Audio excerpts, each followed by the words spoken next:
de retour sur le plateau de Totalement Foot. On est en direct sur LMTV.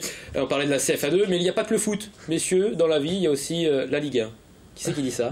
Monsieur Cazard. Monsieur Cazard, eh oui, c'est bien ça. Julien Cazard, il était au Mans. C'était le chroniqueur de J+1, de l'émission de Canal+, qui est très reconnu dans le monde du foot, avec ses chroniques assez drôles. Vous allez le voir, regardez cette petite vidéo. Il était au Mans il y a une semaine.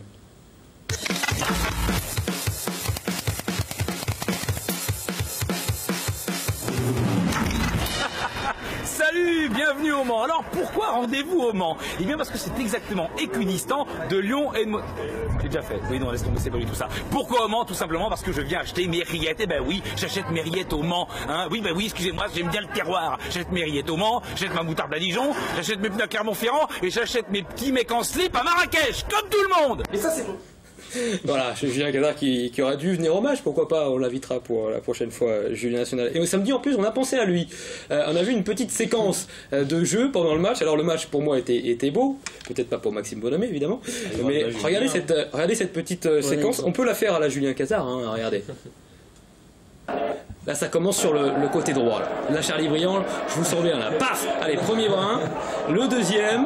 Là pour l'instant c'est pas vraiment du jeu très moche, mais c'est que c'est vraiment ça se tape de partout. Paf. Et là on arrive dans le jeu sympa. Là c'est Cédric Mensa qui va dégager, Manu Thibaut, boum. Et paf. Là les deux défenseurs Monceau qui se percutent. Encore un gros tacle sur Vincent Créin et sur Pivati. Voilà, aucun blessé, hein, rassurez-vous. J'avais pas menti quand je disais que c'était engagé. Ah, c'était engagé, ça pour le coup c'était très engagé. Bon, heureusement, rassurez-vous, on n'a pas vu que ça durant ce beau match. Et rassurez-vous, personne n'est mort, hein, c'est vrai. On va regarder les autres résultats, messieurs, sur le groupe A de CFA2, puisqu'il y a deux clubs sartois engagés dans ce groupe A de CFA2, avec le match nul entre Sablé et Changé lors du derby, des Saboliens qui ont arraché ce nul à la dernière minute de jeu sur un but de Roire, doublé de Roire. D'Anthony de Roire, voilà, c'est bien pour l'ex-joueur professionnel, maintenant sabolien, et puis la Flèche. La Flèche qui a perdu face à Saint-Brieuc 2-0 et qui malheureusement revient à cette 14e place, synonyme de descente en DH la saison prochaine. Sablé sur Sarthe est quant à lui 9e avec 30 points. La Flèche, c'est dur la Flèche, et en plus ils affronteront lors du prochain match de ce groupe A Fougères. Fougères, vous l'avez vu, qui est avant-dernier et premier non relégable. Match plus qu'important pour les Fléchois et pour leur avenir en CFA2 et en National 3 la saison prochaine. Sablé-sur-Sarthe qui affrontera Vertou, ça sera dans 2 semaines. Le débrief de la journée de DH. Messieurs, la 23e journée de DH, ce championnat est très serré. Vous allez le voir encore une fois avec un match en retard qui s'est joué mercredi dernier. C'était le Stade Mayennais notamment qui a fait match nul face à Bonchamp, 3 partout. Et puis dimanche avait lieu cette fameuse 23e journée de DH et le Stade Mayennais a gagné face à Mamers. Ça va être compliqué pour Mamers qui a perdu justement contre le Stade Mayennais. La Ferté-Bernard qui a fait 1 partout face à Château-Gontier avec un but de Damien Provost qu'on recevait la semaine dernière, et une égalisation pour Château-Gontier à la 92e minute de jeu. Bonchamp 2 partout face à Laval-Bourny, et Comois 2-1 qui bat Conéré. Guesselard face à la Suze 10-0 pour la Suze FC. Dur pour Guesselard qui en avait pris 5 la semaine dernière, et quel carton pour les Suzerains. Coulen qui obtient le point du match nul face à Mulsanne, ou plutôt Mulsanne peut-être, puisqu'ils ont égalisé à la 95e minute de jeu grâce à Juin. Et enfin Saint-Saturnin qui a perdu face au Mans FC, la réserve du Mans FC. Charlie Briand, vous étiez au match avec un but de Joseph Écoré pour Le Mans, première partie de match, 1-0 pour Le Mans. Joseph Écoré qui a fait un très très bon match et qui est en U17 au Mans FC. Après il y a eu Victor Simon qui a inscrit le 2e but Monceau avec un superbe lob. Votre gardien était trop avancé. Oui, pas un lob, mais il n'y avait plus personne dans le but. Ouais, c'est ça. Il fallait la mettre tout de même. Et puis réduction du corps pour le Cossa avec Ulick Luped, 2-1 avant la mi-temps. Au retour des vestiaires, les Monceaux avec Victor Simon vont inscrire le but du 3-1. Thomas Gerbeau le 3e. Thomas Gerbeau, Ouais, Thomas autant Gerbeau, pour moi, Chalet-Briand, Y a autant pas pour de moi. problème. Et puis Saint-Saturnin en fin de match à la 85e, vous allez le voir avec cette vidéo sur corner. Saint-Saturnin qui va égaliser avec Keita, hein, c'est ça, de la tête. C'est ça. Voilà, pour le but du, rageuse, là. pour le but du 3-2. Saint-Sat va y croire en cette fin de match, ça va pousser. Mais Le Mans gardera le score. Alors, il y a eu des discussions avec l'arbitrage, avec deux positions de hors-jeu qui avaient donné des buts pour Saint-Saturnin en fin de match. Il y en avait une qui semblait être largement hors-jeu sur le but de Martin Montaville avec cette belle matchère. Ouais. Mais c'est vrai que le premier des deux, sur c'est le but de Dosé, justement, Dosé où c'est Martin Montaville qui est signalé, alors qu'il joue pas le ballon en fait. C'est Il vrai que laisse passer exprès, puisqu'en fait il m'a expliqué après qu'il a vu Dosé Péno partir, et donc il dit je sais que je suis hors jeu, je la joue pas.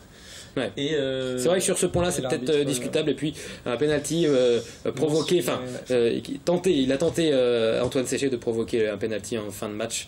C'était limite, mais l'arbitre de la rencontre n'a choisi de pas siffler. On a discuté tous les deux, et c'est vrai que je pense que il y a voilà, un tel arbitre le sifflera, l'autre le sifflera pas. C'est à l'arbitre de juger, même si bon, c'est vrai que là, ça paraissait assez litigieux. Je pense que ça, voilà, forcément, bon, c'est mon équipe, je vais dire qu'il y avait faute, mais de la position où j'étais, j'ai quand même l'impression qu'il y a une belle poussette dans son dos. Mais bon, après voilà, c'est pas grave, on fera pas le match, on va pas se cacher derrière ça non plus. C'est dommage, on passe un petit peu au travers de la première. En tout cas, on n'aborde pas comme il faut, donc c'est dommage. Alors au classement, on va le voir, la Suze prend l'avantage sur Mulsanne Telocher avec 69 points, 2 points de moins que Mulsanne Telocher, donc, et la réserve du Mans FC qui passe sur le podium à la 3e place, suivi de Château-Gontier avec 1 point de moins, le Stade Mayennais et Saint-Saturnin. Et en bas de classement, on retrouve Écomois et Guesselard. Justement, pour cette 3e place, il y a beaucoup de questions. On sait qui va monter, qui ne montera pas. On ne sait pas beaucoup finalement. Il y a beaucoup de rumeurs qui circulent autour des mains courantes dans les différents stades sartois. Et pour essayer de clarifier la situation, on a Gérard Loison au téléphone, le président de la Ligue de football des Pays de la Loire. Bonjour Gérard. Bonjour. Merci d'être avec nous ce midi sur le plateau Totalement Foot. Alors, je le disais, pour le moment, on est plus sur 2 ou 3 montées. Ben écoutez, ce matin, on serait plutôt sur 3, en fait, hein, parce que alors on a fait une simulation, alors bête et méchante, hein, qui se contente de prendre tous les éléments. Donc si on faisait les comptes de manière définitive ce matin, Le Mans serait en National 2, la nouvelle appellation. Oui. On récupérerait en National 3 Nantes 2 et Châteaubriand. Et où Châteaubriand. Oui, c'est pas sûr. Hein. Notre malheureuse équipe de la Flèche réintégrerait la DH.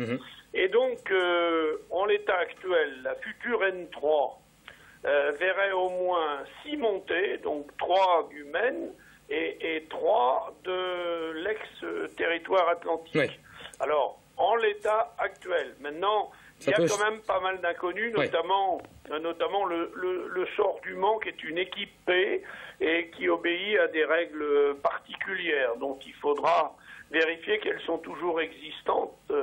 Alors justement, est-ce que le Mans FC, qui est actuellement 3e de DH, si l'équipe 1 du Mans FC monte en National 2, est-ce que la réserve du Mans FC peut monter, a le droit de monter en National 3 la saison prochaine? En l'état des règlements qui étaient en vigueur au début de la saison pour la saison actuelle, non. Puisqu'il faut, pour autant, il faudrait que le Mans soit en national pour que son équipe P puisse accéder au championnat N3. En l'état des règlements tels qu'ils étaient au début de saison. Parce qu'ils peuvent changer ces règlements ? Vérifier, j'en fais pas plus. D'accord. Hein? Parce que voilà. Alors, je pense surtout que personne ne doit s'illusionner ce matin. En fait, il faut attendre le dernier jour. Vous savez que les dernières compétitions, les dernières journées sont souvent porteuses de beaucoup d'événements divers et variés. Donc je pense que vraiment, il faut qu'on sache ce qui peut se produire, mais de grâce qu'on n'en fasse pas plus, parce que il faut vraiment attendre la fin de saison au dernier match pour prendre des positions, en sachant que vous avez aussi un événement exceptionnel, enfin un événement récurrent, qui s'adresse quelquefois à quelques-uns de nos clubs ou à d'autres clubs, ce sont les interventions des DNCG naturellement. Et ça, on ne peut pas en préjuger, alors tant dans le Maine que dans l'ex-Atlantique, que dans les championnats nationaux, il y a toujours cet inconnu qui peut au niveau financier quand même pas mal modifier le paysage, c'est la situation financière de chacun des clubs concernés par une éventuelle montée. Voilà. Si jamais le Mans FC, la réserve du Mans FC ne peut pas monter, pour l'instant on est dans l'inconnu plutôt. C'est le club qui suit immédiatement qui en profite. Le 4e donc. En l'occurrence, si on raisonne ce matin, ce serait le 4e. D'accord. Ce serait le 4e. Voilà. Alors, ce que je voulais dire aussi, c'est que pour toutes les équipes de l'ex-Maine, il faut bien savoir que les règlements qui s'appliquent sont ceux qui étaient en vigueur au 1er juillet de la saison actuelle. Donc il n'y a pas d'intervention des règlements autres, parce que certains ont d'autres dispositions. En ce qui nous concerne, les règlements sont connus. Je vais d'ailleurs vraisemblablement les rappeler cet après-midi dans un communiqué. D'accord. Voilà. Qui gérera la Nationale 3 la saison prochaine? C'est la Ligue de football des Pays de la Loire ou c'est la FFF comme aujourd'hui c'est le cas? La Ligue des Pays de la Loire. C'est la Ligue des Pays de la Loire gère l'intégralité de la compétition, tant au plan réglementaire, au plan des classements qu'au plan de l'arbitrage. Ok. Maxime Mollet, vous vouliez poser une dernière question à Gérard Loison? Non, c'est juste pour savoir au niveau des descentes actuellement avec Guesseler et Comois, combien il y aura de descentes, s'il y en a une ou deux. Ah ben il y aura les descentes prévues, c'est-à-dire 2 descentes, ça à l'évidence. Okay. À l'évidence 2 descentes. En aucune manière les montées supplémentaires ne peuvent interférer sur les descentes. Les descentes dans la Ligue du Maine, les descentes prévues se feront. Merci Gérard Loison, merci beaucoup d'avoir été avec nous sur le plateau Totalement Foot et d'avoir clarifié la situation. Merci beaucoup. Messieurs, je vais revenir un petit peu sur la 23e journée de DH. Qui a fait la meilleure opération, selon vous, sur cette journée de DH, pardon? Je pense qu'heureusement que Le Mans gagne. Malheureusement pour nous, Le Mans, dans leur projet... font une bonne opération ce week-end, puisqu'ils arrivent sur la 3e marche du podium. Mais vous l'avez entendu, oui, enfin, Gérard Loison a dit que pour l'instant, si on Le Mans ne montait pas. Voilà, si on parle purement sur le plan comptable et sur le classement, sans penser à ça, Le Mans fait pour moi la meilleure opération ce week-end, malheureusement pour nous. Ouais. Maxime Molomé, la meilleure opération, elle est pour qui? La Suze, qui est quasiment montée en fait maintenant. Parce qu'il reste 3 journées, à savoir donc 12 points à prendre, sachant qu'une défaite c'est 3 points. Donc imaginons que la Suze s'incline 3 fois, ça leur fait 72 points. Il y a 10 points d'avance par rapport au Mans FC. Je ne pense pas que la Suze peut valider sa montée dès dimanche prochain face à la Ferté. Adrien Paquier. Je suis d'accord, la Suze réalise la plus belle opération. Déjà avec une victoire aussi large que de mettre 10-0, c'est inédit, et ça pour fait du bien au goal average, pour le goal average, vu comment c'est serré, en plus ça peut être un point justement important à prendre en compte. Et il y a aussi justement le message envoyé aux concurrents directs, parce que là la Suze est en pleine bourre et justement la montée est quasiment actée, mais ils vont aller maintenant chercher le titre de champion de DH. Pour Mulsanne aussi, c'est quasiment fait maintenant. Et justement, Mulsanne vient-il de laisser filer le titre? C'est la question que je vous pose, messieurs. Est-ce que Mulsanne, c'est fini pour la première place? Si la Suze perd le week-end prochain et que Mulsanne gagne, c'est pour ça que je vous demande. Est-ce que vous pensez que Mulsanne vient de laisser filer le titre? Je pense, après, c'est qu'ils vont avoir la pression maintenant. Ils ont deux gros matchs à venir. Contre Le Mans et contre Château-Gontier justement, qui sont juste derrière. Donc attention justement de ne pas voir les autres monter juste derrière. Mais bon, pour le titre, oui, je pense que ça va être compliqué. La Suze a vraiment pris un bel avantage ce week-end. C'est ça, je pense qu'il a raison. Avec les 2 dernières rencontres qu'ils ont à jouer, ça me paraît compliqué. C'était, je pense, le match à pas perdre, mais attention, mais Coulennes cette saison... presque tous les gros, ils ont réussi à les accrocher, accrocher des points, gagner, ou ils ont très très peu perdu contre les gros. Donc je pense que voilà, malheureusement ils ont pas joué au bon moment, Mulsanne, cette équipe de Coulennes. Donc Donc je pense que ça va être compliqué pour aller chercher le titre là en fin de saison. Dernière question messieurs, qui finira sur la 3e marche de ce podium de DH? Le Mans FCB, Château-Gontier, le Stade Mayennais, Saint-Saturnin ou Mamers? Mamers c'est encore possible, mathématiquement ça peut encore le faire. Votre avis, votre petit pronostic, Adrien Paquet? Mamers ça va être pour moi c'est compromis, hein. il y a quand même trop d'écart. Après je pense que Le Mans peut conserver cette 3e place, mais ça va être dur à aller chercher. Je pense que même Château-Gontier peut faire quelque chose de bien. Ils sont sur une bonne dynamique et ils peuvent aller la chercher. Je pense qu'on peut mettre une pièce sur Château-Gontier, j'y arrivé. Maxime Bonomé, Château-Gontier, le Mans FC ou Saint-Saturnin peut-être? Déjà pas le premier cité, parce que sinon j'ai pas envie de mal le prononcer. On a vu sur les pronostics, notamment sur le PSG Barça, que j'étais assez fort. Donc non, je pense que Le Mans a fait... il fallait aller chercher cette 3e place. Maintenant ils sont 3e. Bon, ça pourrait le faire jusqu'à la fin, sachant qu'il n'y a pas de ce week-end, il n'y a pas de CFA2. Oui, Charlie Briand, en un mot. Ça fait 2, c'est Saint-Saturnin. Saint-Saturnin j'espère, évidemment. Vous avez raison. Réponse mardi prochain. Enfin réponse pas tout à fait, parce qu'il restera un match, mais début de réponse. Mardi prochain, ici sur le plateau de Totalement Foot. Même heure, même endroit, on se retrouve mardi donc en direct à 12h50. Merci Adrien Paquet d'être venu sur le plateau. Merci à vous de m'avoir accueilli. Il n'y a pas de problème, vous revenez quand vous voulez. Merci messieurs aussi d'avoir participé à cette émission.